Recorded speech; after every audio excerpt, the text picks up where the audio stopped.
এইবোৰ যে দেখিছে হাঁহবোৰ, এইবোৰ হাঁহ আৰু এইবিলাক কি এইবিলাক ধানৰি মাজনবিলাক এইবিলাক মানে হাঁহ চৰি আছে। আৰু বহুতে ভাবিব পাৰে মানে কি এই হাঁহ চাহ এনেকৈ থাকিলে মানে ধানবোৰ বেয়া হয়।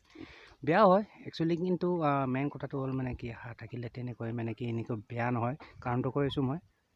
একচুৱেলি ধানৰ মাজত যিবিলাক নেকি পোক পৰুৱা থাকে, পোক পৰুৱা সৰু সৰু পোক পৰুৱা যিবিলাক নেকি ধানৰ কাৰণে খুব বেয়া, আৰু সেই পোক পৰুৱাবিলাক খাই পেলাই সিহঁতে এই কি বুলি কয় হাঁহবিলাকে সিহঁতে বিচাৰি বিচাৰি এইবিলাক গোটেইবোৰ খাই পেলাই বিষাক্ত যিবিলাক নেকি ধানৰ কাৰণে খুব বেয়া, আৰু চ' সেইবিলাক খাই পেলাই তো ধানৰ বঢ়াৰ কাৰণে মানে গ্ৰ'থ হোৱাৰ কাৰণে ভাল, আৰু এইবিলাক সিহঁতে সহায় কৰে হাঁহবিলাকে আৰু মেইনলি।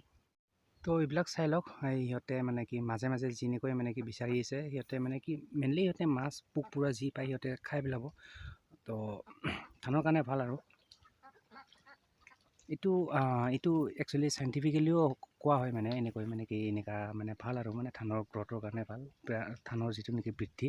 আৰু কিছুমান শুনিছোঁ মানে কিছুমান কি বুলি কয় বিদেশত মানে আপোনাৰ এটা কিবা আছিলে আপোনাৰ কি বুলি কয় দেশখনৰ নাম বাইদাৱে পাহৰি গ'লোঁ। চ' সিহঁতে মানে কি এনেকুৱা ধানৰ খেতিত কি দিয়ে, মাছ এৰি দিয়ে।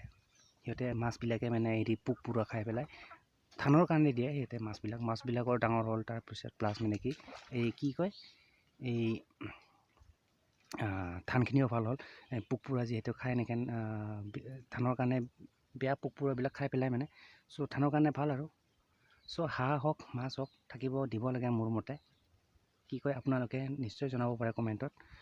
কিন্তু ধান বেয়া কৰে কিছু মাজে মাজে এইবিলাক গছবিলাক এইবিলাক মানে বাগৰি পেলাই, কিন্তু সেইটো কাৰণে বেয়া।